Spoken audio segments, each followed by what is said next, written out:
নমস্কার, আমি জ্যোতির্ময়ী হিমাঙ্গিনী। আজকে আমি বলবো শনির 7.5 যাদের চলছে তাদের কি কি করার উচিত বা কি কি করলে অনেকটা খারাপ প্রভাবের হাত থেকে রক্ষা পাবেন।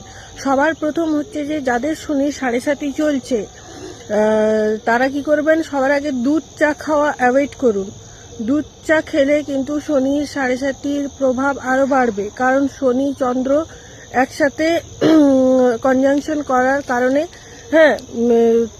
7.5 শুরু হয়েছে। তো শনি চন্দ্রের একটা 20 যোগেরও সৃষ্টি হয়েছে, যে কারণে সবার আগে আপনাকে কি করতে হবে, দুধ চা খাওয়া অ্যাভয়েড করতে হবে এবং সেবামূলক কাজে যতটা পারবেন নিজেকে নিযুক্ত করুন। এবং শিবের যে অভিষেক করবেন, দুধের মধ্যে কালো তিল মিশিয়ে শিবের অভিষেক করার চেষ্টা করুন।